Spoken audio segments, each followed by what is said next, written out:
Like کریں، subscribe کریں اور بیل آئیکن کو ضرور دبائیں تاکہ آنے والے ویڈیوز اب تک سب سے پہلے پہنچے۔ کسی قوم کے نوجوان کا سنور جانا یہ پوری قوم کے سنور جانے کے مترادف ہے، اور کسی قوم کے نوجوان کا بگڑ جانا یہ پوری قوم کے بگڑ جانے کے مترادف ہے۔ اگر آپ دنیا کا جائزہ لیں تو آپ کو محسوس ہوگا کہ دنیا میں سب سے زیادہ اٹریکٹ کرنے کی کوشش اگر کسی کو کی جاتی ہے تو وہ نوجوان ہے۔ نوجوانوں کی دلچسپی کسی چیز میں ہو، یہ دنیا کا ہر ملک بھی چاہتا ہے اور ہر کاروباری بھی چاہتا ہے۔ اسی لیے فیشن کا معاملہ ہو یا کسی چیز کا معاملہ ہو، دنیا یہ دیکھتی ہے کہ یوتھ کی سائیکولوجی کیا ہے اور یوتھ کو کیسے کیپچر کیا جائے اور یوتھ کے اندر اپنی چیز کو کیسے پیش کی جائے۔ پیغمبر رحمت صلی اللہ تعالی علیہ وسلم بھی یوتھ کی اہمیت کو جانتے تھے۔ آقا کریم صلی اللہ علیہ وسلم جانتے تھے کہ یوتھ قوم کے لیے، اسلام کے لیے کتنا بڑا سرمایہ ہے۔ پیغمبر رحمت صلی اللہ علیہ وسلم نے یوتھ کو جس طریقے سے سلیکٹ کیا اور یوتھ کے پیچھے پیغمبر رحمت صلی اللہ علیہ وسلم نے جتنی محنت فرمائی، اور یوتھ کو آقا کریم صلی اللہ علیہ وسلم نے جو رسپانسبلٹیز عطا فرمائی، اس سے محسوس ہوتا ہے کہ دنیا آج نوجوانوں کی اہمیت کو سمجھتی ہے، لیکن آقا کریم صلی اللہ علیہ وسلم نے 1400 سال پہلے قوم کے نوجوانوں کی اہمیت کو دنیا کے سامنے اجاگر کیا۔ اگر ہم قرآن مقدس کا مطالعہ کریں تو قرآن مقدس میں درجنوں آیات یوتھ کے سلسلے میں ہمیں نظر آئیں گی، اور یوتھ کے انقلابی کام کے سلسلے میں گواہی دیتی ہوئی دکھائی دیں گی۔ میں بڑے افسوس کے ساتھ یہ کہہ رہا ہوں، آج ہماری قوم اگر زبوں کی شکار ہے، ہماری قوم تباہی کی شکار ہے، ہماری قوم اگر بربادی کی شکار ہے، تو اگر کوئی یہ کہتا ہو کہ اس کی وجہ یہ ہے کہ غربت اور جہالت، تو میں کہتا ہوں کسی حد تک یہ بات بھی صحیح ہے، لیکن سب سے بڑی اور صحیح بات یہ ہے کہ ہماری قوم کے میکزیمم نوجوان آؤٹ آف ٹریک ہیں۔ ایجوکیشن کے سلسلے میں ہماری قوم کا نوجوان افلاس کا شکار ہے، کیریکٹر کے سلسلے میں ہماری قوم کا نوجوان آوارگی کا شکار ہے، غلط عادتوں کے حوالے سے دیکھیں تو ہماری قوم کے نوجوان اس کے شکار نظر آئیں گے۔ رات 2 بجے تک گپ شپ کرنے والا ہماری قوم کا ہی نوجوان نظر آئے گا، اور ایزی منی کے لیے غلط طریقے کے استعمال کے اندر بھی ہماری قوم کے بے شمار نوجوان نظر آئیں گے۔ اس کا مطلب یہ نہیں ہے کہ قوم کے سارے نوجوان بگڑے ہوئے ہیں، نہیں، قوم کے بے شمار نوجوان ایسے ہیں جن کی جوانی بے داغ بھی ہے، اور جن کی جوانی کی قسم بھی کھائی جا سکتی ہے، اور جن کی پاکیزہ جوانی کی بنیاد پر آج بھی امیدیں وابستہ ہیں کہ اللہ تعالیٰ اس قوم کو کھویا ہوا وقار اور کھوئی ہوئی عزت عطا فرمائے گا۔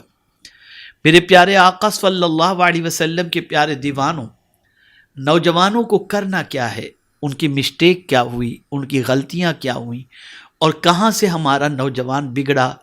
تھوڑا سا اس کا جائزہ لینا بھی ضروری ہے، اور اس کے کریکشن کے لیے ہمیں کسی فارمولے کو اپنانا بھی ضروری ہے۔ سب سے پہلے یہ بات ذہن کے اندر رکھیں کہ ایک بچہ بگڑتا کیسے ہے، ایک نوجوان بگڑتا کیسے ہے۔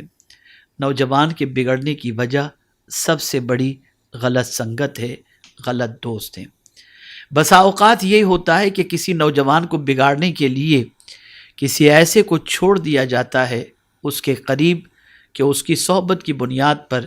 اس کی فکر بھی پراگندہ ہو جائے، اس کی عادت بھی خراب ہو جائے، اس کا طور طریقہ بھی خراب ہو جائے، اور اس کی زندگی بھی خراب ہو جائے۔ اور آج کل تو یوٹیوب پر گندی پکچروں کا چلن اور آوارہ دوستوں سے دوستی،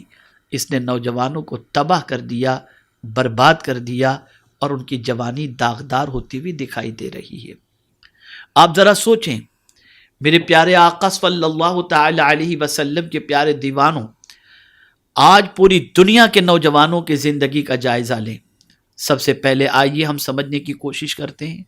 تعلیم تعلیم کے میدان میں اگر ہمارے نوجوان کا ہم جائزہ لیں تو ہماری قوم کے بیشتر نوجوان 12 کے بعد ڈراپ آؤٹ ہو جاتے ہیں یا پھر کسی بھی طرح سے گریجویشن گرتے پڑتے کر کے اپنے آپ کو اس سے فارغ کر لیتے ہیں اور اپنی زندگی کو ایسے کاموں میں گزارتے ہوئے دکھائی دیتے ہیں جو کام ان کے معیار کو بلند نہیں کر سکتا۔ آپ ذرا سوچو، کسی بھی محلے میں جا کر کے آپ دیکھیں تو میکزیمم نوجوان وہاں کے آپ کو ایسے نظر آئیں گے جن نوجوانوں کی پوزیشن رات کو 11 بجے کے بعد ان کے محلوں کے اندر بائک پر بیٹھ کر گپ شپ کرتے ہوئے نہیں دکھائی دے گی، لیکن ہماری قوم کے نوجوانوں کو آپ دیکھیں رات کے 2 بجے تک بائک پر بیٹھے ہوں گے، سگریٹ پیتے ہوں گے۔ اللہ نہ کرے، صدبار نہ کرے، ہماری قوم کے بعض نوجوان نہ جانے کس طریقے سے اپنی راتوں کو ضائع کرتے ہوئے دکھائی دیں گے۔ آپ نے کبھی محسوس کیا، کبھی غور کرنے کی کوشش کی کہ ایک نوجوان کے بگڑ جانے سے معاشرہ کس حد تک پراگندہ ہو جاتا ہے؟ کسی محلے کا ایک نوجوان بگڑ جائے تو محلے کے سارے نوجوانوں کو فکر مند ہو جانا چاہیے کہ کہیں اس کی برائی کا داغ ہمیں بھی نہ لگ جائے اور برائی کا روگ ہمیں بھی نہ لگ جائے۔ میں آپ سے یہ عرض کرنا چاہتا ہوں، اگر میرے کچھ نوجوان بھائی غلط راستے کے شکار ہو چکے ہیں، ان کی زندگی برائی کے راستے پر چل پڑی ہے، ٹینشن کی وجہ سے، کرائسس کی وجہ سے، ماں باپ کے جھگڑے کی وجہ سے اور کسی پریشانی کی وجہ سے، تو کیا غلط راستہ ہی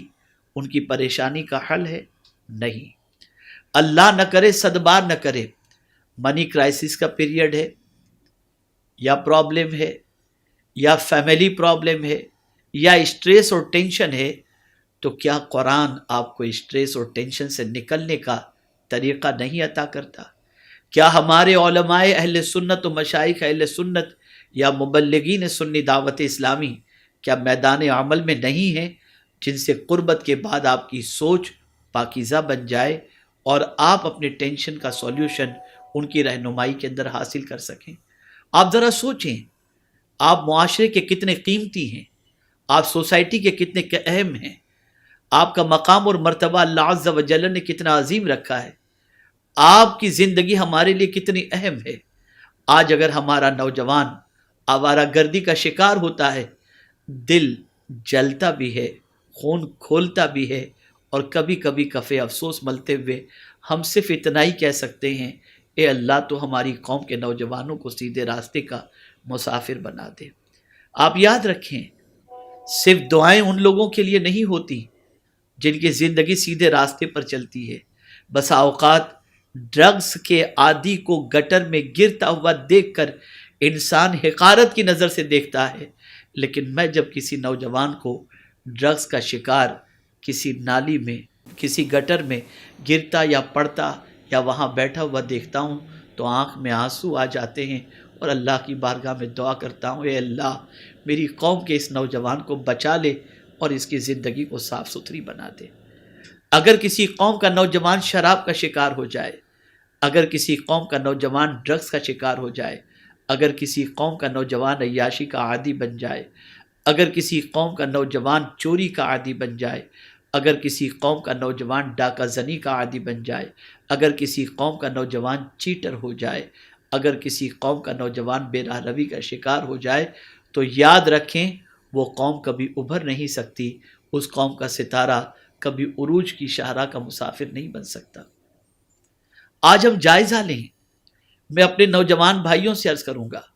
بسا اوقات ہمارے کچھ نوجوان یہ تصور کرتے ہیں ہماری لائف ہم جس طرح چاہیں انجوائے کریں۔ نہیں، آپ کی لائف ایک امت کی لائف ہے، آپ کی لائف ایک قوم کی لائف ہے، آپ ہمارے لیے بہت قیمتی سرمایہ ہیں۔ ایسا ہوتا ہے کہ کبھی آپ کا عروج ہمارے عروج کا سبب بنتا ہے اور کبھی آپ کا زوال ہمارے زوال کا سبب بنتا ہے، کبھی آپ کی اچھائی ہماری ترقی کا سبب بن جاتی ہے اور کبھی آپ کی برائی ہمیں نیچے اور شرمندہ ہونے کا سبب بن جاتی ہے، نیچا دکھا دیتی ہے۔ اے میری قوم کے نوجوانوں، تم ہمارے لیے بہت قیمتی ہو، بہت عظیم سرمایہ ہو، بہت عظیم دولت ہو۔ میں اپنی قوم کے نوجوانوں کو ضائع ہوتا نہیں دیکھ سکتا۔ میں چاہتا ہوں کہ ہماری قوم کے نوجوان اصلاح کی طرف آئیں، اپنی زندگی کو بنانے کی طرف آئیں، اپنی زندگی کو کامیاب کرنے کی طرف آئیں، اپنی زندگی کو سنوارنے کی طرف آئیں، اپنے آپ کو بہترین مسلمان پروف کرنے کی کوشش کریں، تو میرے پیارے آقا صلی اللہ علیہ وسلم کے پیارے دیوانوں، میری قوم کے نوجوانوں، سب سے پہلا کام آپ کو جو کرنا ہے وہ یہ ہے کہ آج تک اللہ نہ کرے، 100 بار نہ کرے، اگر آپ کی زندگی بے راہ روی میں گزر رہی ہو یا غلط کاموں میں گزر رہی ہو تو آپ سب سے پہلے ان غلط کاموں سے توبہ کیجئے۔ یو ہیو ول پاور، آپ کے پاس قوت ہے، ول پاور ہے، اگر آپ اسے یوز کریں گے اور آپ ان چیزوں سے نکلنا چاہیں گے تو یاد رکھیں،